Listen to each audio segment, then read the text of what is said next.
Welcome, everybody. All right, today we're talking about how do I know I'm depressed?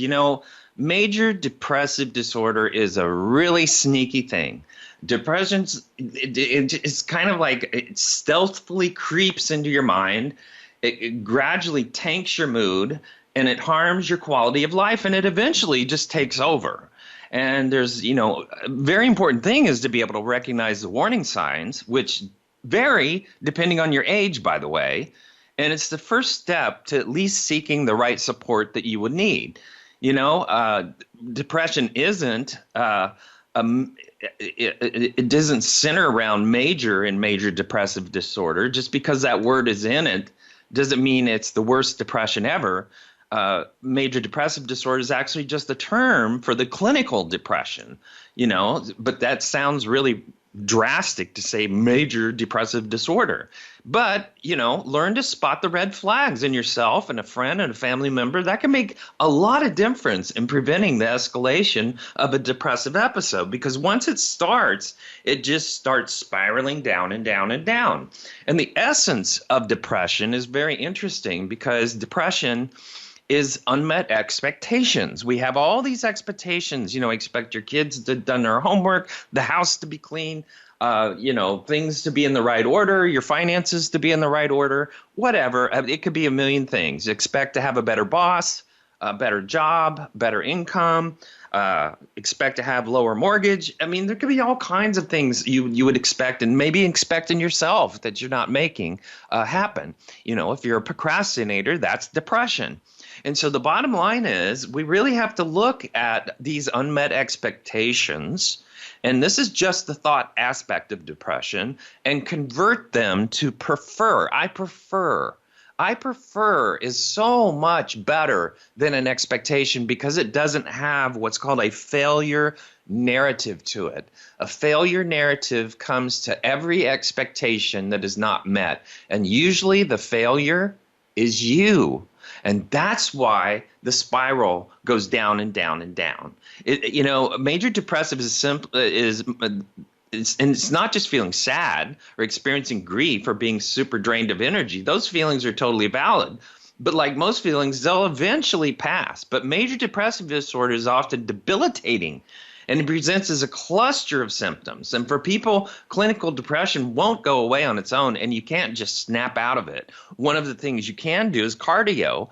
But if you did cardio, you won't feel like it. And so medication is usually what turns a person's mind out of depression. And why is that? Well, antidepressants are a wonderful thing because they create what's called serotonin and dopamine. And serotonin is like the vehicle that rides across a highway, and the sticky substance that creates the highway is the dopamine. And when you increase those amounts, we move from the amygdala to the prefrontal cortex. Instead of having back alleys going to the prefrontal cortex, we have highways, major highways going there.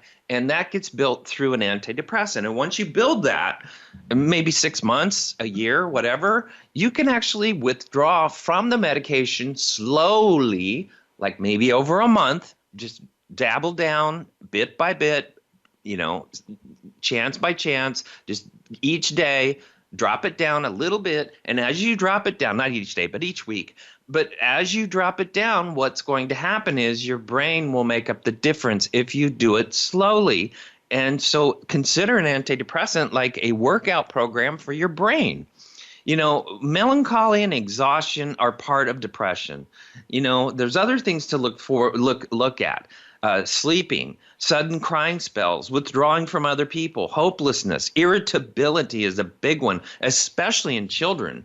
Thoughts of self-harm or suicide, and more. And depressive episodes vary in severity and duration, and they have to at least last for 2 weeks or more to be even considered a major depressive diagnosis. But many people with clinical depression do their best to conceal it from anyone, and they may feel vulnerable and embarrassed for showing weakness, or worry that their friends or their colleagues or anybody might judge them, or just plain ghost them, which they often do because they get so sick of the whining. Sadness is like the boogeyman. Nobody wants to support sadness in their life, it's very difficult to find that to be attractive because it's so weighted. And other people have depression too, to different degrees. And so when somebody is thoroughly depressed, they don't want to catch the cooties. I mean, can you blame them? No. So yes, major depressive disorder people get ghosted. It's not a negative attitude. It's not a character flaw. It's not a sign of weakness. Some people with depression can't recognize depression in themselves. They're too proud to look at themselves as depressed. And, they're not necessarily imperceptive of themselves. And so symptoms can pop up gradually. And it's like a slippery slope. Before you know it, you haven't been to work. You haven't showered. You haven't changed your pajamas in 3 days. Classic depression attributes like hopelessness and suicidal comments are easy to spot, but some signs are less obvious. Some things like not caring about the things that used to be excited about. Or, if you haven't bothered to tune into some TV series you like or exercised or watched movies that you like, that's a warning sign. You're transitioning. Maybe you're not working out. Maybe you're not following a regular diet. And maybe you're eating fast food or a lot of junk. Well, that's an indication that you're getting more and more depressed. Also, if you transform into a negative person, if your first reaction to any question is to just say no, and you can think of 5 reasons why everything will go wrong, that's major depressive disorder. Negative people are horrible when it comes to that, and depression can eat you alive. It is a thought disorder, but it has genetic components. And I bet you could list person after person in your life and your history. If you know your family's history, you can probably list a lot of genetically linked, depressed, if not other severe mental disordered people in your family. Also avoiding friends and family. That's another sign of depression. If you find yourself ducking social situations because you feel like you just can't get the energy to hold up your end of the conversation or even smile or even pretend you're having a good time.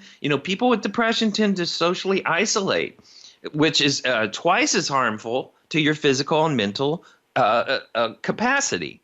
And a lot of people become obese because they isolate, and that's what depression does also.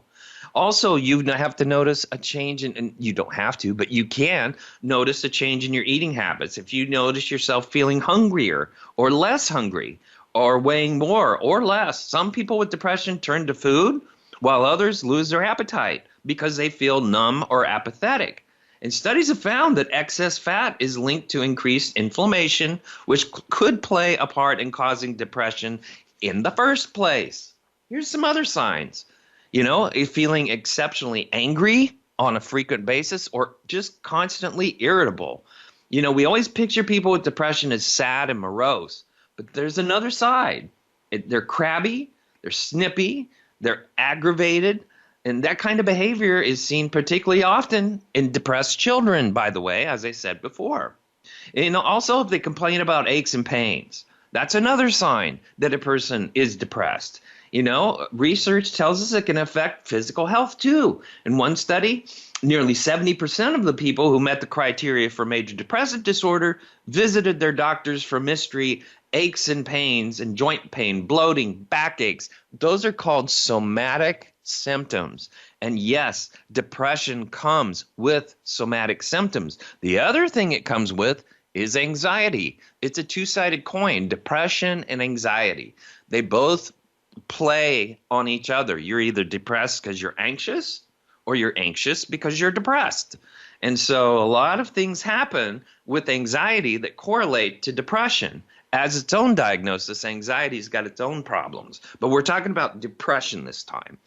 You also increase drinking and drug use. When people with depression are overwhelmed by feeling like they're sad or lonely, or there's an anxious loser, it's not uncommon for them to cope with a few too many beers, glasses of wine, whiskey shots, cannabis. You get the idea.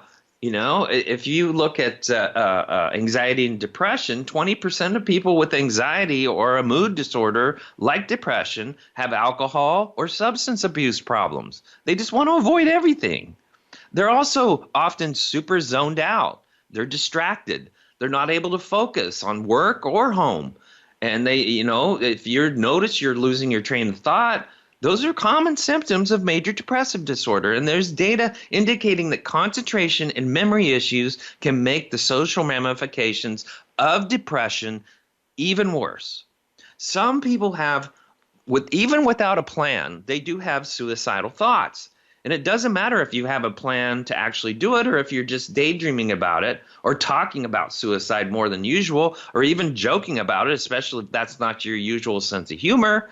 It may or may not be a legitimate cry for help. The fact that suicide keeps crossing your mind really could signify trouble. Remember, if you need help for yourself or someone else, you need to reach out. You do need to reach out. You need to get outside yourself, because when you commit suicide, there's a series of other people who have to now embrace suicide into their schema of thoughts. And many of those are depressed, and many of those enter pockets where suicide is an option, and they take it. Also, kids of parents that commit suicide often have suicidal ideation because they're forced to, because they had to deal with it as a kid. And so it creates a legacy of suicides beyond just yours. So that selfish suicidal aspect is the problem, is you're murdering other people after you. As much as we hate thinking about kids experiencing depression, the harsh truth is that around 5% of children and adolescents experience major depressive disorder at any time. The number may be a whole lot higher now that we're through COVID. Since the symptoms, we're not through COVID, but in COVID, the symptoms aren't always the ones parents expect, and they may not seek help. Along with the usual signs, kids are often irritable, frustrated, angry, they're on edge. That's a symptom.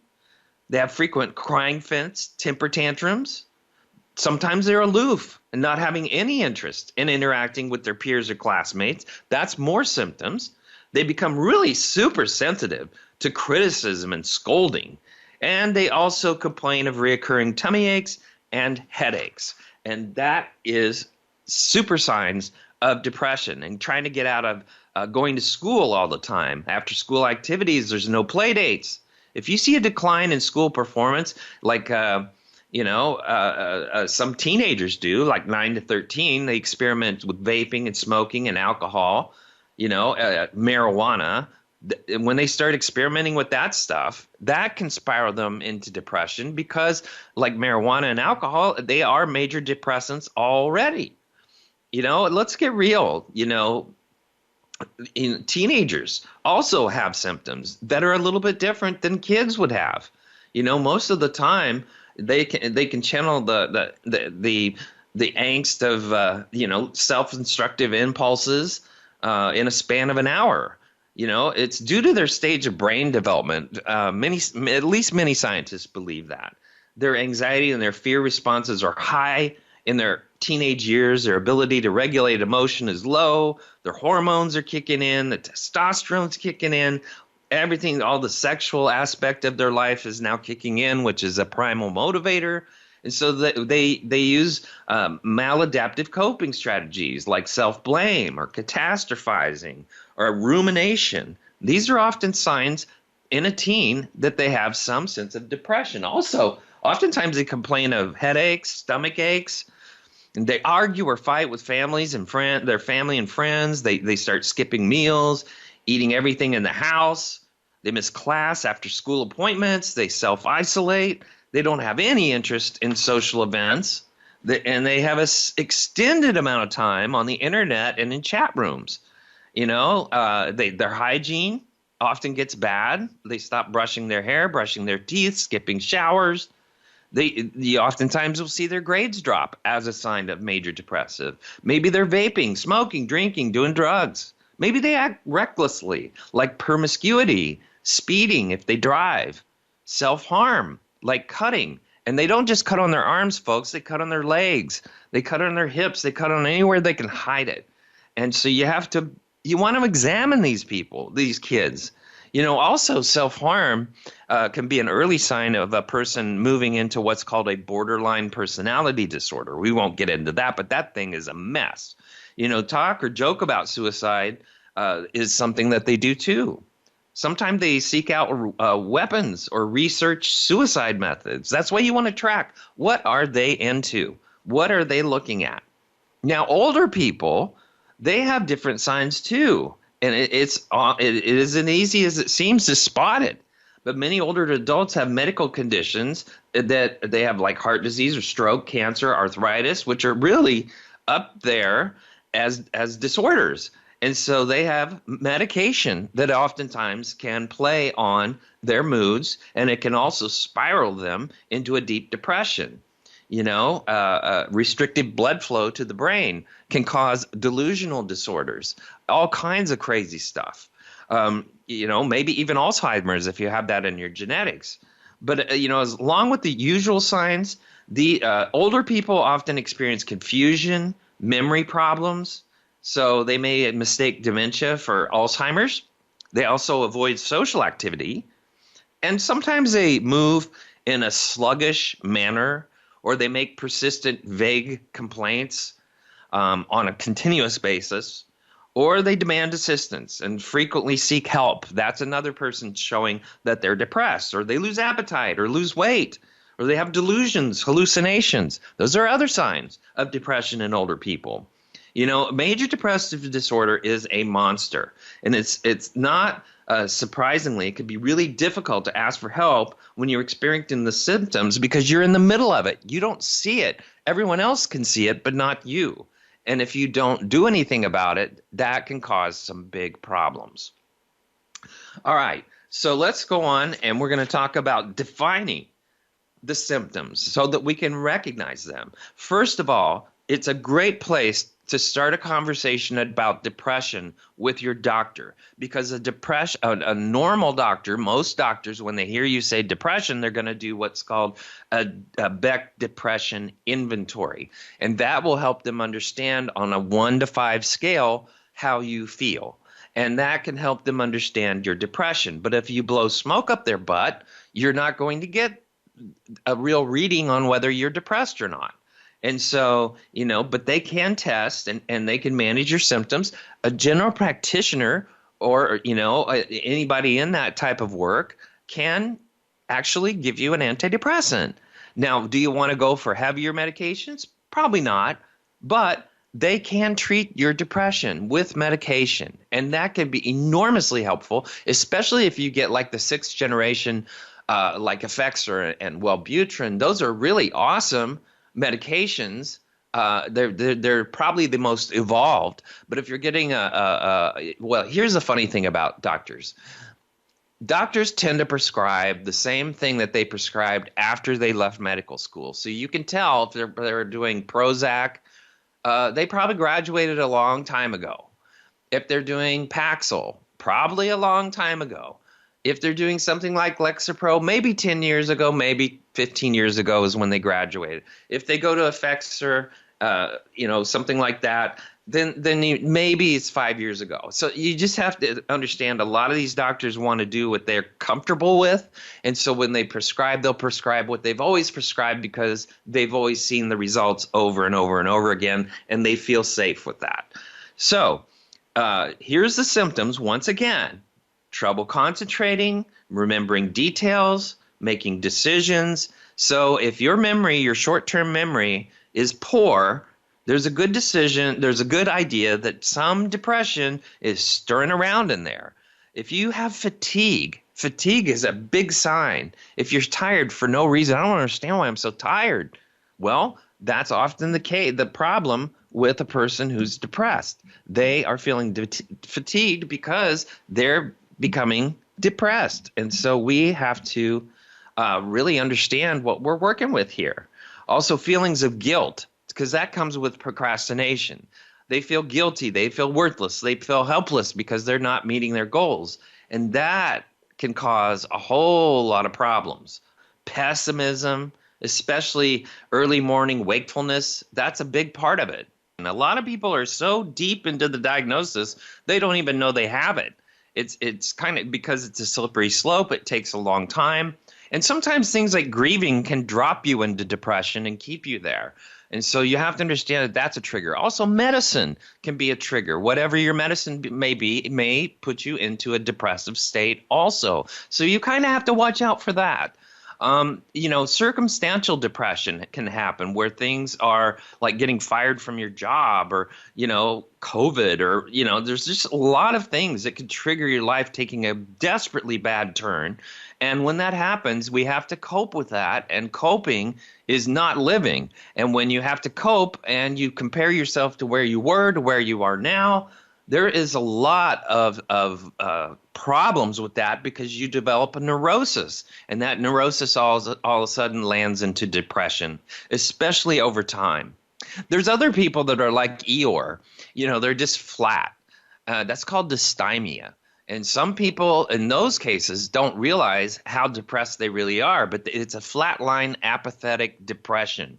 And there's a lot of people that live like that. They just are Eeyore. They drag everybody down because of whatever. Everything's always a negative prediction or just drag me along. Those people are very hard to live with because they're very weighted in their depression. And yeah, those folks need to get treated right away. Therapy and medication, big time. They need to see the light so they understand who they really are, because you lose yourself to these diagnoses. You lose everything about your personality when you let these diagnoses take over. And then if you're too prideful to face them, you will find yourself operating as a depressed person rather than the human being you were born to be. It breaks your will. It destroys your desires. It gets in the way. Everything becomes based on how you feel rather than what you think. And there are more negative emotions than positive ones. And so people that are depressed, their biggest thing is go take some action, take some responsibility for your depression, and stop dragging everybody down because you're too stubborn to deal with it. Restlessness is a big deal with depression because you feel what's called an existential angst. You don't know where your life's headed. You're in limbo. That's depression. If there's loss of interest in pleasurable things like including sex, that's depression. Overeating or appetite loss, aches, pains, somatic pains, cramps that won't go away, digestive problems that never get better, even with treatment. If you're sad all the time, if you're anxious all the time, if you feel like you're empty and apathetic, really strong indicator that depression is there. Also, once again, suicidal thoughts, suicidal attempts especially, is a huge, huge indicator that depression is there. Your doctor's going to know when your symptoms started. They want to know how long they've lasted, how severe they are, if depression or other things runs in your family, if you have a history of drug or alcohol abuse. They'll also ask you if you've had similar symptoms of depression before, and if so, how were they treated? If your doctor rules out the physical cause of your symptoms, they may start you on a treatment or refer you to a mental professional. And this specialist will figure out the best course of treatment. That's called a psychiatrist. And they may include medicines like antidepressants or a type of therapy or a type of psychotherapy. You want to be prepared for the process to take a committed amount of time to get your life back. And you may need to try different treatments because it may be that the medication you try doesn't work for you, and there may be another medication that would be better for you. It may take more than a month for drugs to take their full effect, especially if you're going to take Prozac and Paxil. Those things take forever to metabolize. Depression and also getting off them takes a long time to metabolize. Depression carries a really high risk of suicide, so take this seriously. When someone starts talking about it or their intentions are serious, there's a warning signs. There's a lot of them. They go from sadness to an extreme calmness and appearing to be happy. And you're like, oh, they're finally better. They're always thinking or talking about death. That's another indicator that a person's suicidal. If they have a deep sadness or a loss of interest, start giving things away, that's a good sign that somebody's in that suicidal thought process. Also, Some of them are want to do suicide by taking risks that could lead to death, such as driving through red lights or making, comments about being hopeless or helpless or worthless, or they start putting their affairs in order, like their will, and they, tying up loose ends, saying things like, I would be better if I weren't here, or I want out, or they talk about it, or they visit, calling on close friends and loved ones all of a sudden where they didn't before. That's a sign that they're planning a new out strategy. If someone shows signs of those signs, and especially that calmness before the storm, that calmness, if you see that, that's not an indicator they're always better. Sometimes it is, but it's an indicator that they may have actually settled down into the idea that suicide is okay. So you got to be really careful with that. There's also therapies that are non-medical. There's electroconvulsive therapy, which if people don't get better with that, the medicine might be their next approach. Especially people that have severe depression, they need treatment right away.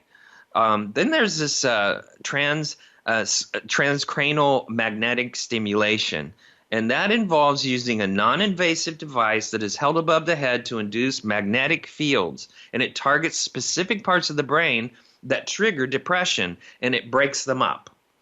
There's also this vagus nerve stimulation, and that's a pacemaker-like device, and it's surgically implanted under the collarbone to deliver regular impulses to the brain. Some say that works. But the signs are, there's no pleasure in life. Your will is broken. That's a strong sign of depression. And they may not enjoy things they once loved, and they may feel like nothing can make them happy. Oftentimes, depressed people feel trapped in their life, like there's nothing here for me. Everything is here for everybody else but me. Their concentration can be a big problem, as we talked about before. Everything feels hopeless. Self-esteem is often absent. Self-love is learning how to say no to things that hurt you. Depressed people don't. If you think about depression in this way, especially anxiety and depression, if you drop somebody that is depressed or anxious into the middle of a jungle, a dangerous jungle, could they afford to be anxious or depressed? No. We are depressed and anxious in this day and age more than any other day and age than before because we have too much time on our hands. We are not having to think our way out of the box. We're not having to watch out for our survival. We are safe. And when people are safe, they're lazy. And when people are lazy, they have a tendency to do more lazy. And when they have too much time on their hands, due to our emotional faculties being mostly negative, we have a tendency to develop negative narratives about us, the world, and everything else. And so what happens is we get lost in that. And so we have to understand that we need to get back into the jungle if we want to make our life good. That means do something hard that makes your life easier. Do something hard that makes you jump in and have to create and use your will to find a way through it. And that is what life is. One leap of faith after another. Depressed people do what they fear, not what they think. Anxiety is fear. So they are living in fear. We're not meant to live in fear. We're meant to live experientially. Leaps of faith. One leap of faith after another. And then ignite our will to complete, because depressed people procrastinate, put things off, and never finish. And that's a big problem with their self-esteem because they develop that narrative that I'm going to basically self-defeat. All right, so what causes these signs of depression? Yes, genetics. These mood disorders like anxiety and depression run in families. Through family history alone does not mean a person will get depression, though.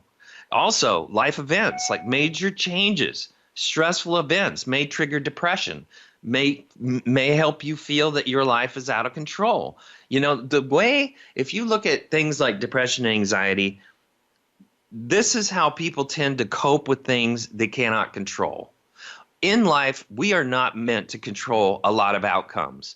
We are meant by the majority of all the things that happen in our life, we're meant to influence. We are not meant to control outcomes, especially when it's involving other people.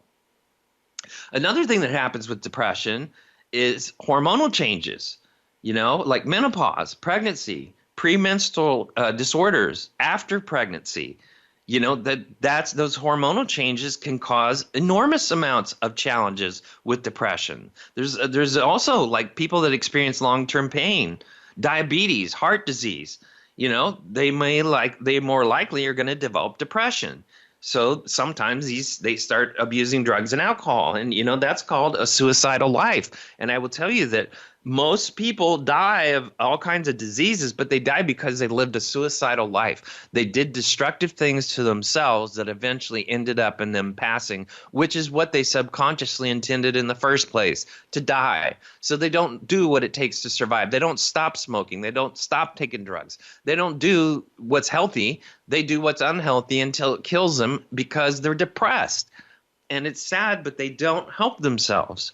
There's bipolar disorder, by the way, is a form of depression, but it also is a crazy maker because it's got mania in there, and suicide is a manic act, meaning the mindset of a person that is suicidal is they're in pain. They're in a pain that they can't get a medication to heal. Nothing can solve it, and they just stay in that pain. And as they sit in that pain, the only thing they can think about is themselves. They don't think about other people. They don't think about the consequences. All they think is, I got to get out of this pain because I can't be the man or the person I was. And so that's one of the biggest challenges with suicide is pain. It's pain management, if you think of it from that quality, but also depression. They think is pain management, but it's not. It's depression, and it can be helped, and it can be healed, but you've got to take it seriously, and you got to face it. Now, women are susceptible through cultural expectations, differences in experiences, having life events that are traumatic, biological factors with their body. There's all kinds of things that can drive depression. And depression doesn't have to be the only diagnosis, by the way. It can be a dual or it can be a multi-layered diagnosis on top of other things. But, there's things like neuroticism, which is being in a negative emotional state, is a very strong cause of depression. So a person who stagnates their life, doesn't take any chances, doesn't take any leap of faith. They just drizzle away themselves by looking at all the negative things about themselves in their life. Some people have marital problems, and that causes depression because they don't solve their arguments. They don't solve their differences. They don't embrace who they are. They don't even want to hear each other. Marriage is about listening. It's about listening to each other, and it's about embracing each other's emotions and embracing each other's differences and making room for both people and your children. Also with women, girls who have family history depression are actually more likely to experience depression at puberty. And women in depression have more severe symptoms during their premenstrual phase, especially if they're already taking antidepressants. And then there's postpartum after pregnancy. It occurs about 1 in 7 women. And then there's menopausal transition, which increases depression.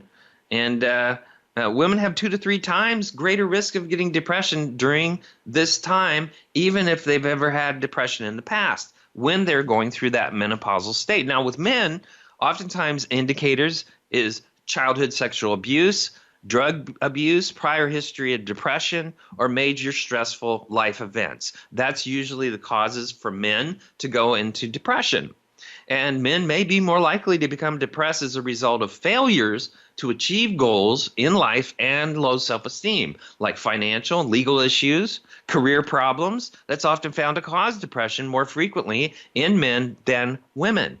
And also losing a job, or worrying about failing as a provider is a really strong example of what may trigger a major depressive episode in a man. Depression in men also can be different. They're more likely than women to experience anger, aggression, risk-taking as their behavior. And it's commonly thought that women suffer from depression more frequently than men. However, there's been studies that show men and women may both equally suffer depression, but men are too prideful to admit they have the depression. Traditional symptoms of depression, sadness, crying, may be more frequently hidden or not reported by men. So some may feel these symptoms can go against society's idea of them being a man. You got to see your doctor when stuff like this becomes pervasive. If it's affecting your job, it's affecting your ability to communicate, it's affecting your ability to connect, to have a life. That's where depression plays its big role. Here we are entering into the darkness of the winter. And I will tell you, seasonal depression, especially during COVID, is very, very, very real. The lack of light, the lack of vitamin D, very big deal. We need to take care of ourselves during the winter. Cardio, cardio, cardio, cardio. Antidepressant. We make our worst decisions when we are emotional. Our worst decisions are when we're emotional, and when you're depressed, everything is a feel, and all you want is to get out of your depression. And if you're too proud to face it, then what are you going to do? You're going to feel until you destroy your life completely and all your relationships. Also big events, sad events, really can mess people up. The good news is depression is very, very treatable, and you can seek professional help from a doctor or a therapist. And there's lots of things you can do on your own. One of the greatest things you could do is learn more about what depression is, what causes it, and then actually let yourself do cardio. Start taking care of yourself. Most of us feel sad or lonely at times. It's normal, a reaction to loss or struggles or injured self-esteem. But when these feelings become overwhelming, or they cause physical symptoms, and they last for long periods of time, and they're pervasive, they can keep you from leading a normal, active life. And so we need to face this stuff right away and seek help. A regular doctor, great to start there. But once again, finding a therapist and actually being referred to a psychiatrist may be the better thing so that you can heal. Depression basically is an epidemic in our Stone Age brains. There's an undeniable connection between lifestyle and depression. The modern lifestyle is making us sick. The more modern our society becomes, it removes itself from being the primitive hunter-gatherer way of life. It's higher our rates of depression get as the lazier we become. And so, the world has changed phenomenally. Our lifestyles have changed along with it, and our brains have hardly changed at all. They remain remarkably similar to the ones that powered people in the Stone Age, when sleep was abundant, food was nutritious, people wandered in groups, constantly on the move, in the sunshine. But our brains are beautifully crafted to support Stone Age bodies that live in Stone Age lives. And so we have to accommodate that. That means we have to become more active. We have to use our brain and be more active with our brain. If you don't, it becomes lazy. It doesn't manufacture the dopamine and serotonin it needs, and we lose our ability to survive. And it comes through in all parts of our life, including our relationship with our spouse, our children, our employer, and everybody else. In the parts of the world where the hunter-gatherer tribes lead similar lives, the levels of depression are almost zero. So, wow, what does that tell you? They get plenty of sleep. They have physical activity and sunlight, and they have plenty of distractions to keep them from being trapped in the heads of endless negative thoughts. They have a diet that's rich in omega-3, and their social connectivity is vast.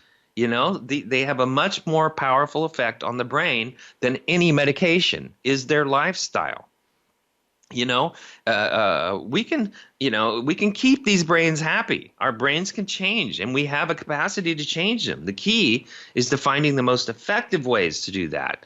The chemistry of our brain is very responsive to what we do, for better or worse, depending on the choices we make. And we can deplete it or we can enrich it. In preliminary clinical trials comparing the effect of lifestyle changes against antidepressants, researchers actually found that lifestyle choices brought about a reduction in depressive symptoms, almost 3 times that experienced by the antidepressant group. There's some very primal lifestyle factors that have been proven to protect the brain against depression and reduce depressive symptoms.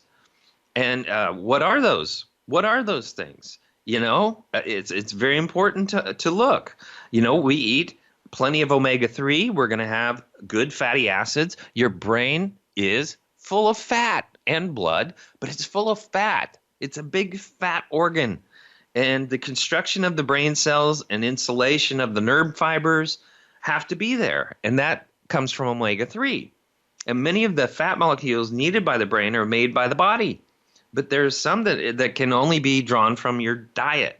And some of the best sources is salmon, wild game, grass-fed beef, nuts, seeds, leafy vegetables.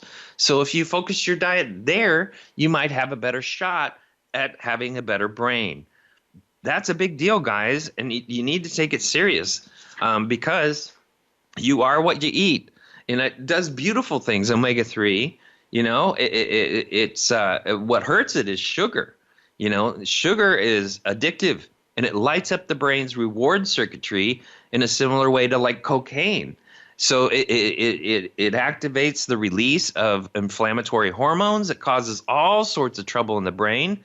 It also suppresses the activity of a growth hormone that is vital to our health and the happy firing of our neurons. So we really have to understand neurons. Sorry, we have to understand that our brain needs this stuff. The greatest benefits to omega-3 is the compromised of about 60% of EPA, which is elastic pentanoic acid, and very important for us to gather that stuff. We need to take care of our brain as much as we can. And a risk factor for depression is what's called rumination, and it's dwelling on negative thoughts over and over and over. Well, that programs that rumination of negative thoughts, preparing for negative outcomes, fear, catastrophize. The brain will go automatic into that, and it develops a path, and it reinforces itself because we're ruminating over and over on the most negative possible catastrophic things. Well, guess what would happen if you go to I have faith that. I have faith that things are not going to be as bad. I have faith that we're going to enjoy ourselves. I have faith that we'll get through the experience whether we learn something or don't. I have faith that it's worth taking a risk. I have faith that it's worth saying this. Just doing what you don't normally do and doing something that may be a risk is actually good for you. And it's good to stretch your life. But rumination will destroy the brain. Rumination will distract you, and it will destroy your ability to remember. But the biggest part is it destroys your ability to be here and now and alive. It's coping. That person is not there. You will tell them something that they need to do over and over and over again, and they ignore it and forget it because their brain is so preoccupied with their own self-preservation. If you spend regular time with people that care about you, if your tribe is looking a bit sparse, you want to force yourself to join a group. Anything where there are people, a book club, an art group, an exercise group, a drama group, yoga class, whatever. You might not like feeling it, but it will make a difference. People were meant to be people. Just make sure they're people who deserve you, not people who drag you down. You surround yourself by negative people with bad habits, you're going to end up taking up those bad habits or having to tolerate them or make room for those bad habits in your own life. But the big deal is cardio. Cardio changes the brain. It's one of the most underutilized antidepressants. Our brains were never meant for sedentary lives. Whether we're active, we need to have serotonin and dopamine. Cardio creates that. 60% of a mild depressant is a 20-minute brisk walk. Wow. What if you did that? Stop doing what you feel and did what you think, and then check in with how you feel, because that's what your emotions are meant to do. They're meant to motivate you. You choose the emotions that will work for you. You're supposed to have emotional intelligence, not just living in your emotions and your paranoia and your despair and your delusions. No, you and catastrophizing, we need to pull our brain back and become active people in our lives. If you take, brisk exercise 3 times a week, every day, I would say, and get some sunlight, or at least a light that creates that same effect, that would be very helpful for you. Also, sleep, blissful sleep. The REM stage of sleep is the reset button for our next day, because it will elicit through a dream that it concocts all of the emotional content that we didn't express in the previous day. So dreams are about what's called repressed emotion. And those repressed emotions, if they're not let out, then we don't reset into the next day. So the brain is meant to elicit insecurities, problems, things that elicit the emotions that we don't like, our anger, whatever. It lets it out. It lets the steam out for us. So getting good sleep is critical. Disrupted sleep is one of the most potent triggers for depression. And there's a lot of evidence out there that most episodes of mood disorder are preceded by several weeks of lack of sleep. And so, taking care of ourselves in that way, very important. Melatonin, big time will help you, but don't take it in the light. Take it when it's dark, because melatonin is triggered by light. If the brain registers light, it won't pull the melatonin. So take it in the dark and then allow the melatonin to metabolize, and don't watch TV or do anything like that. Let the melatonin work and it'll knock you out.